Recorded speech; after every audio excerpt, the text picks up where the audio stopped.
Hello,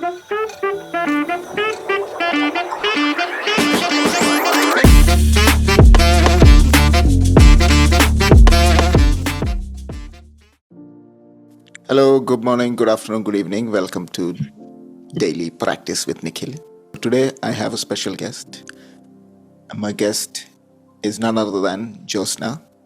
A lot of you may know, a lot of you may not know. But welcome, Jyotsna. How are you doing? I'm doing great, Nikhil. Thank you so much for having me. I'm really looking forward to this conversation. And usually people associate you with a lot of music, which is amazing, by the way. I'm a big fan. But one of the things people may not know is how you help people, how you learn and develop yourself. And that kind of had a synergy. So I think it's best to start like, who are you now? Well, I'm still trying to figure that out.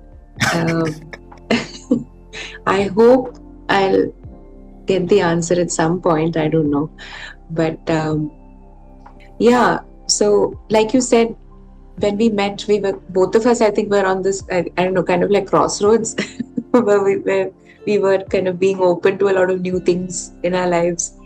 Talking about me, I've been working for like I think it's been more than 2 decades now. 23 years I've been in the music industry. I've been singing, so I started really young, and I was introduced into an industry that can be a lot to handle. The environment can be quite cutthroat and competitive, and it is a space where you can easily lose yourself because especially when you're an artist, there's always this sense of insecurity, so you tend to be very most people tend to be very protective about their space, about their opportunities. So there are no what I have felt from my observation is that there are no long-term enmities, there are no long-term friendships. It's all, I did go with the flow for a very long time in my life, because I was also a child and I was learning, and I came across a lot of people and had quite a few experiences. But then the more I grew older, there was that sense of where I was beginning to kind of question everything, where I felt like something is off. I love the music part of it. That is what I want to make very clear. The art part of it, the creation part of it, the getting on stage and singing, and that almost like spiritual energy that you get when you're on stage and when you're communicating with your audience. I mean, that is brilliant. But while you're doing that, you also have to manage this another side to this environment, where it can be difficult if you're slightly on the sensitive side, and you're constantly questioning. And with me, that was the thing. I was constantly questioning human behavior, because I have generally been a curious person. I've always questioned, like, why do people behave the way they do? Why do they say the things they say? So I think all of that kind of led me to this point where I felt like I need to slow down and figure out what's going on, because there really was a lot of noise in my head at one point. And not a lot of people shared that sentiment with me. But at the same time, it really prompted me to look inwards and figure out. I wanted answers to why I'm feeling the way I'm feeling. And so I knew that I couldn't get these answers if I was in the same environment. I need to dissociate. I need to kind of take some time off and look at it from the outside and figure out what's going on. And I think maybe there was an element of manifestation in what happened, because it was at the right time that, my husband Shrikant came up to me and he's like, I have an offer from the UK. And I'm like, don't even think twice about it. Just say, okay, please, let's go. So that's how we moved. And I think that was a huge learning curve. Those 2 years that I was in the UK has given me so much perspective. And I was very, very sure that I didn't want to come back to India as the same person that I was when I left. And I think for many of us, I think COVID has been a big big element in making us ask those big questions, right? To a certain extent, it happened to me also, because till then I was running as usual. But I think it's COVID and that slowing down in between for a while that gave me more time to think about all this and ask these questions. And Oh yeah. no, there's a lot of stuff there. You basically opened the box. Now we can play with it. Now we Yes. have all the tools. So one of the things you said about yourself in that journey of working in an industry, feeling stuck, feeling like there was something missing, and that's a common feeling we all have. My question is, how did you notice that it was so important? The thing is, I think in one way it was also like I don't have a big, uh, I don't have a huge circle of friends. So I think in one way you can also say that it was a boon, because because Mm. I started asking these doubts and questions to myself. Um, because um, post COVID, something that I noticed was I think everyone kind of went into overdrive post COVID, because they were just trying to make up for that lost time. And, everyone was like, oh, I need to put in content. Like, I need to make sure that my videos go viral. And, art and artists and everything began to become about numbers. And every conversation started to be about how many subscribers, how many likes, how many views. Mm. You need to, and things like you need to, tweak your numbers, and you need to find people who can help you to make your videos go viral, and all of that. And just felt like, is that really how it's supposed to be? Like, what's the point in being an artist if everything is about numbers? Like, how about making meaningful content? How about making impactful content? I felt like none of that mattered anymore. Everyone was just in such a rush to prove themselves. And anytime I asked these questions, the majority of the response that I got was that, I mean, this is how the industry works. So I need to kind of just go along, like you said, go with the flow. It's all right. It's just, you're just overthinking everything. Just go with the flow. And I did, I tried. But something that I noticed was that every time, the more I tried to do that, the more I tried to become part of the hustle, there was something inside me that kept telling me, this is not you. This is Mm. not you. You should stop. You should stop. It was so loud. That noise was so loud that I had to stop and listen to it, is what I should Mm. say. And I think that noise came in because, like I said earlier, because I used to make it a point to spend some time, at least 30 minutes of my day, at least every day, to be with myself, because I was working. I mean, I got busier like never before post COVID. Like, I was shooting and I was recording all, there was a lot of stuff happening. So people who are watching me from the outside was like, oh, great, you're back, you're working, you got back on your feet so quickly. But I know that in my mind, it was so chaotic. Like, I was managing my work. I'm a mother, so I had to manage my son, home, and my creative work, and there was just so much going on. And so I knew that I had to make time for something to for I mean, I had to make time to with myself every Mm. day, or I will go insane. Mm. And I don't know, I that idea kind of sat or came in me because I think it was during COVID that I really heavily got into yoga and journaling and all of that. So I used to really enjoy it also. Mm. And somewhere in the back of my mind, I've always known that I am somebody who likes to live a slow life. I would just make sure to take out that time. So those 30 minutes every day that I spent with myself, I would ask myself these questions. I would journal, I would do yoga, I would write. So my journal was pretty much like my therapist. So I have like pages and pages and pages of, I would just write down whatever it is that I was feeling. And Mhm. I would write and write and write and write. And slowly I felt like the answer came to me.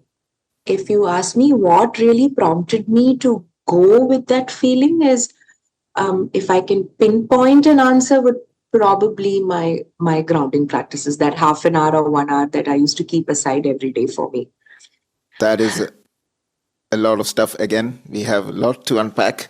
But I think what I took away is uh, anybody who's listening, watching, and who know who you are, they'll be surprised to hear you have 30 minutes to do this.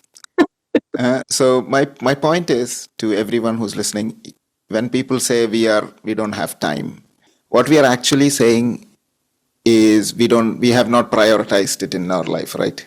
Yes, absolutely. So Doesn't have to what be do you quick. have to say about, like, how do people, or how can we prioritize this? I would say the gut is a very underrated. I mean, we use this term gut feeling, gut instinct. We use it so loosely that Correct. we do not understand just how powerful it is, True.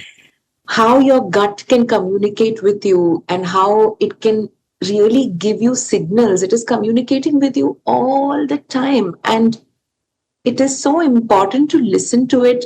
And if you get that feeling, you have to make it, because I feel it's your body and your soul kind of telling you, like, something is off. And when you get the feeling that something is off, why would you want to keep going in that direction?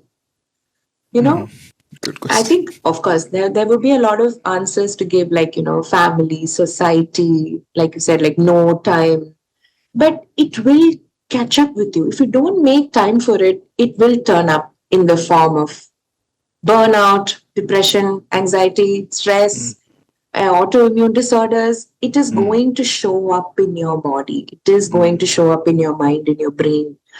So you might as well show up for yourself before any of that shows up for you. The biggest problem is to get my clients to show up. You know, that initial thing, they would say, like, yes, I need help, can you help me? But it's that initial step of just taking that half an hour off of your day and showing up and talking about what it is that you need help with.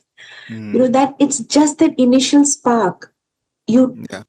you listen to that and the rest of it is pretty much taken care of. But like you said, it's just the mind plays so many tricks on you. I feel like your gut and your mind is always at war with each other. Your gut is telling you something and your mind is like, no, no, no, no, no, no, no, no, no, don't do that, don't do that. Yeah. Totally. Yeah, yeah. Totally. I think, the gut instinct, I have started to trust it more. I never trusted in the past. I just thought it was I just thought it was a tummy ache. That's what I thought it was. It's like the butterflies in the stomach. And this is a Yes. fascinating thing. Like, people say, don't listen to the gut instinct. Or I had a conversation with someone today, and they were like, "Oh, I don't trust my gut." So for me, that was like, you haven't trusted your gut because you haven't spent time to know it. You haven't actually given it a given it its attention which is needed. As you say, like, you have to pay attention to these. You have to work with it. The reason it's not trusting you is because you don't trust it. How would you address that question? My gut instincts. I can't trust my gut. How would you? Well, if I was told something like that, like, everyone has their journey, everyone has their pace and timing in which they figure out things for themselves. But if somebody was to tell me that, and if they're very hell bent in, very strongly stuck in that belief that they can't trust their gut, I would probably tell them in a very, I don't know, loving, kind way, that if you don't trust your gut now, the repercussions will show up later in the form of something in your mind or something in your body. Now, when I look back at all those things that prompted me to make a change, one major thing was every time I was in company that was a little bit draining for me, I would get this intense strain in my neck and my shoulders. And I just couldn't explain it. But I felt every time I was not energetically in a space that was ideal for me, this would come up. This would just show up. And At that point, I ignored it because I didn't understand it. But now, when I think about it, I really like. I believe, I'm not like to believe. I believe that it was just little signals that my body was giving me that it's not the right environment for you. You need to stay away and figure some things out. We have complicated self improvement, self help to the nth degree. Like, I mean, I'm in the field and I look at my Instagram posts and everything is seeming like contradicting each other. Some say you have to do 8 hours of sleep. Some people say like, oh, 4 hours is good. Some people say coffee is good for you. Some people say coffee is bad for you. Some people say egg is Yes. good for you, and then it's bad for you, and then it's good for you. It's muddled. And like when you say about your own taking time out for yourself, what are the simple things? How can you simplify it? I think the most simple thing that you can do is stay off of your phone. But I mean, in today's world, I think that's the best advice you can give someone who's trying to spend time with themselves. Stay off of your device. I mean, keep it aside at least I mean, you have so many hours in a day. Like Mm, 30 minutes out of that is not asking for too much, is it? To just keep it aside. And even you don't have to do yoga, you don't have to stand on your head or mm, meditate or like take a book, and you don't have to do any of that.